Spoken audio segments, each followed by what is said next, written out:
নমস্কাৰ, মই মানসপতি মালিক।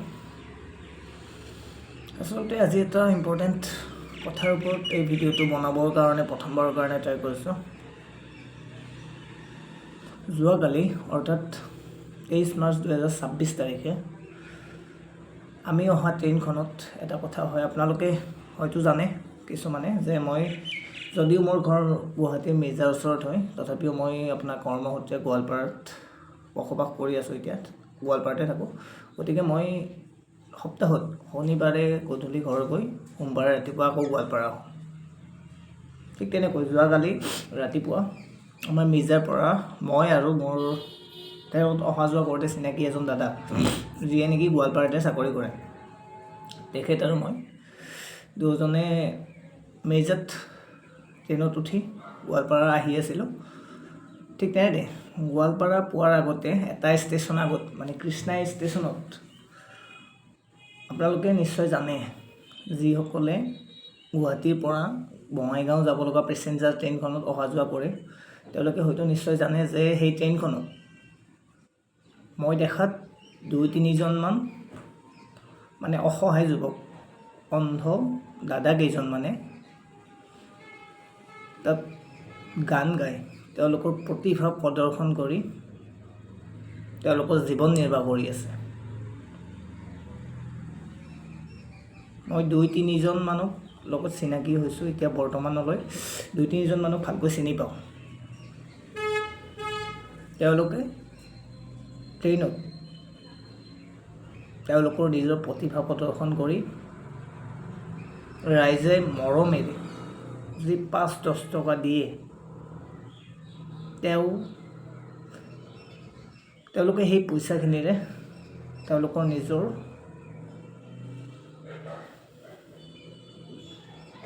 কি ক'ম আৰু পেট ভৰাই লাজ নিবাৰণ কৰে। বেছি পইচা নাপায় তেওঁলোকে। ৰাতিপুৱাৰ পৰা ৰাতিলৈকে কষ্ট কৰি যিকেইটা পইচা পায়, ৰাতি সেইকেইটাৰে তেওঁলোকে এসাঁজ ভালকৈ খায়।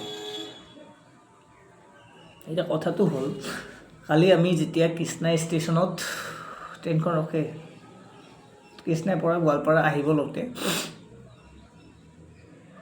এজন দাদা, এই যি মই ক'লোঁ অন্ধ ল'ৰা এজন, দেউতাকৰ সৈতে আমি বহি থকা ডব্বাটোত উঠিলে। উঠি কিনে দেউতাকজনে ডব্বাটোত, যিজন দাদাৰ অন্ধ দাদা বুলি ক'লোঁ, এই দাদাজনৰ দেউতাকে ডব্বাটোত ইফালৰ পৰা সিফাল কৰিছে, গোটেই ডব্বাটোক বিচাৰি চলাথ কৰিলে। আহি কিনে শেষত আমাৰ ওচৰত ৰৈ আছিলে দাদাজনক ক'লে যে নাই, তাক বিচাৰি নাপালোঁ, তেখেতে হয়তো নামি গ'ল।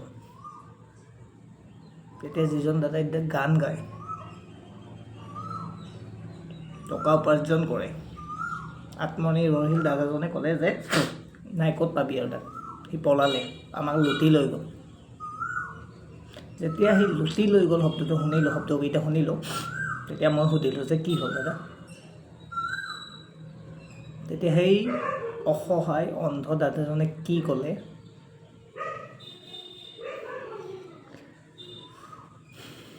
যে আমাক লুটি লৈ গ'ল। দেউতাকজনে ক'লে যে ইয়াতে এজন মানুহ ৰৈ আছিলে, আমি যেতিয়া আহোঁ মোক 100 টকা দিয়া বুলি ক'লে, 100 টকা মোবাইলত দিলে, দি কিনে মোৰ পৰা আৰু 80 টকা তেওঁ লৈ গ'ল। 100 টকা তেখেতক দিয়া বুলি ক'লে, মোবাইলত গুগল পে', জিপে', ফোনপে' মাৰি স্কেনাৰখনত, তেখেতে লৈ থোৱা স্কেনাৰখনত 100 টকা দিয়া বুলি কৈ ওলোটাকৈ তেখেতৰ পৰা 80 টকা আৰু লৈ গ'ল। কিন্তু তেওঁলোকৰ মোবাইলত এই 100 টকা পইচাটোৱে নাহিলে।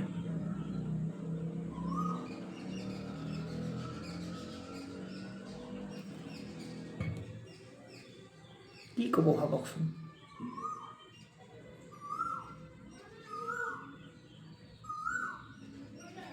কৃষ্ণাৰ পৰা গোৱালপাৰালৈকে আমি এটা শব্দ নমতাকৈ, এটা শব্দ উচ্চাৰণ নকৰাকৈ যিজন মোৰ লগত দাদা আছে ইজনে সিজনৰ ফালে চাই গোৱালপাৰালৈ তেনেকৈ আহিছোঁ।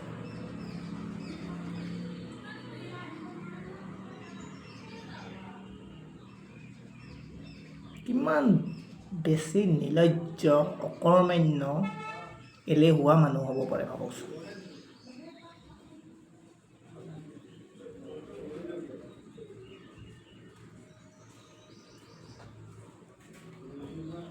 এই ট্ৰেইনত যিকেইটা অন্ধ ল'ৰাই গান গায়, তেওঁলোকে ভিক্ষা নকৰে, ভিক্ষা নোখোজে, তেওঁলোক আত্মনিৰ্ভৰশীল হয়, তেওঁলোক স্বাভিমানী হয়।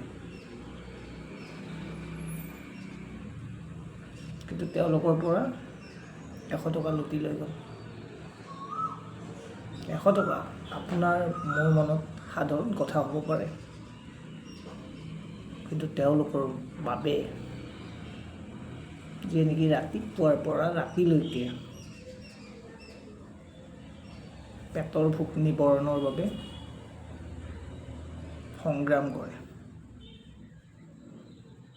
তেওঁলোকৰ বাবে বহুত কিবা কিবি। ল'ৰাজনৰ খং উঠিছিল, ন ডাউট, সি একো ক'ব পৰা নাছিল। তাৰপাছত যেতিয়া আমি গোৱালপাৰা পালোঁ, কৃষ্ণাইৰ পৰা গোৱালপাৰালৈকে একো নোকোৱাকৈ মনে মনে আমি আহিছোঁ। 100 টকাটো দিব পাৰিলোঁ হয়, কিন্তু নিদিলোঁ। এইবাবে মই ভাবি আছিলোঁ একচুৱেলি কৃষ্ণাইৰ পৰা গোৱালপাৰা অহা সময়খিনিত এবাৰ সেই 100 টকা মই দিওঁ নে নিদিওঁ, দিওঁ নে নিদিওঁ বুলি ভাবি আছিলোঁ। তাৰপিছত দিব নোৱাৰিলোঁ, এইবাবেই নিদিলোঁ, কাৰণ তেওঁলোক স্বাভিমানী হয়।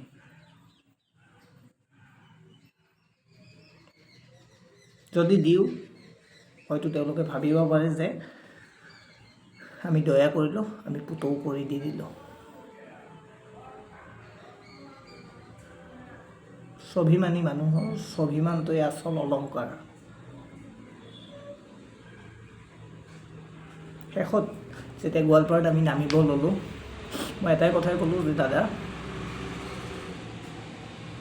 যি হ'ব ভালেই হ'ব। আপোনাৰ পৰা যদি 100 টকা কোনোবাই লৈছে, তাৰ পৰা 1000 টকা ওলাই যাব এনেকৈ তেওঁ গমেই নাপাব। কষ্টৰ পইচা 1 টকাকৈ উপাৰ্জন কৰা পইচা যদি কোনোবাই এনেই লৈ যায় ঠগবাজি কৰি, সি কেতিয়াও জীৱনত সফল হ'ব নোৱাৰে, সি কেতিয়াও জীৱনত এক কৰিব নোৱাৰে।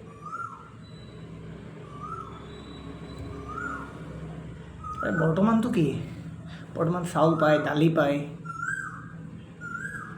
টয়লেট দিছে, পায়খানা দিছে, ঘৰ দিছে, আঁচনিৰ নামত আঁচনিৰ পইচা দিছে, আৰু কি লাগে মানুহক? চব এলেহুৱা হৈ গৈ আছে। কিন্তু এছামে চোৰ ডকাইত কৰি এনেকৈ চলি আছে। তেওঁলোকে ভগৱানক ভয় নকৰে।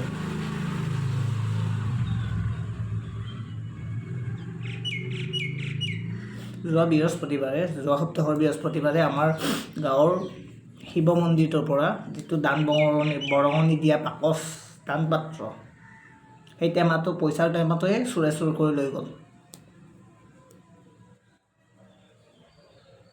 কি হৈ আছে মানুহবোৰ, কোনফালে গতি কৰি আছোঁ আমি, আমাৰ সমাজৰ এচাম মানুহ।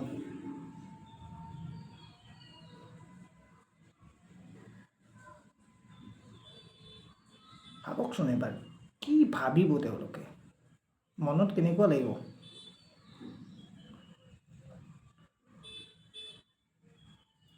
যেতিয়া গোৱালপাৰা ষ্টেচনত কালি কৈ থকা অন্ধ ল'ৰাজন নামে, তেতিয়া কি কৈছে জানে? সিহঁত মানুহ নহয়, মানুহ হ'লে এনেকুৱা কাম নকৰিলে হয়।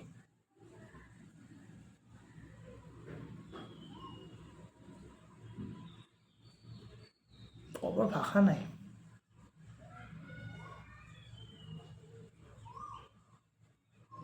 মানুহ নামৰ জীৱ শ্ৰেষ্ঠ আমি। ধন্যবাদ।